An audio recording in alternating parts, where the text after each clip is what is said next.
print industry for a long time. You started your journalism career as a reporter for the New York Post. Before Murdoch owned it. Before Murdoch.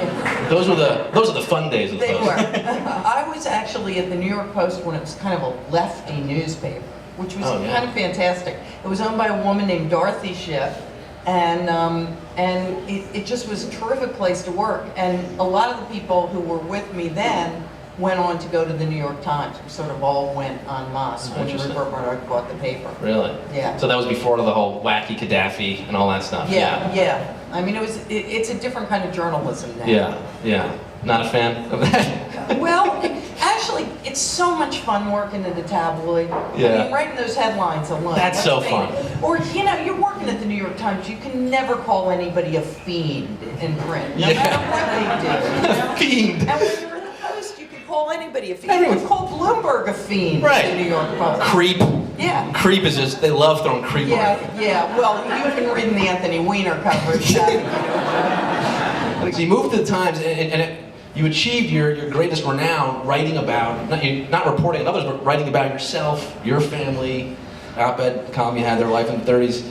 Was there any initial reticence in opening up your life to millions of strangers? I mean, I have to imagine it's a pretty big decision to make. You know, honestly, at the time that I first started doing Life in the 30s, nobody really had done a column like that before, and I honestly didn't think anybody was going to read it. But here was my ace in the hole. My son, Maria hadn't been born yet. My sons were 3 and 1. And I wrote the column for 3 years, and by the time I finished, Quinn had learned to read. But up until that point, they had no clue what I was doing, right. You know? So I sort of self-protected them. I got really good at backstopping and thinking, oh, you do not want to read this when you're 16 years old and are looking in the archives. And the older they got, the less I wrote about them, because, you know, you think you're protecting a teenager and then you say something about, like, them wearing a t-shirt and they say, oh God, you told everyone I wear t-shirts, you know, and then you're screwed. So, so sort of the older they got, the less of that kind of stuff I did. Because I was curious about that too. I mean, have your children now, they're all grown, have they gone back and read through the old columns and They don't read all of them, but they've read some of them about themselves, you know, and the truth is they kind of like them. It's like this New York Times version of a scrapbook. Right, or a journal, yeah. I wish my mom had a column in the Times. That'd been nice. No, she did fine on her own, raising me, I think. We got the Times, we subscribed to the Times at least. That's a good step. That's close. We're trying to figure out, what did we say to him that turned him into a talk show host? You dropped me off the changing table.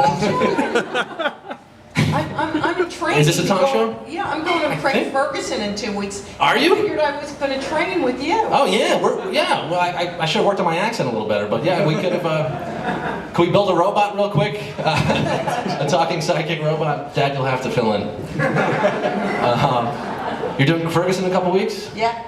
Have you done the talk show circuit in the past? I've done Conan, actually. Yeah? Which is really great. He's really warm and really funny, although I'm 5'4", and it makes me feel like a mushroom. Yeah. But I've never done Craig Ferguson before, and frankly, I have no idea why he wants me on the show. Huh. I mean, I'm looking at the clips thinking, okay, a parade of starlets, and me. I guess the night I'm on, it's me and Zac Efron, which I think you think. Where? You think Zac Efron, Anna Quindlen. I love it. Homecoming king and queen right there. Exactly.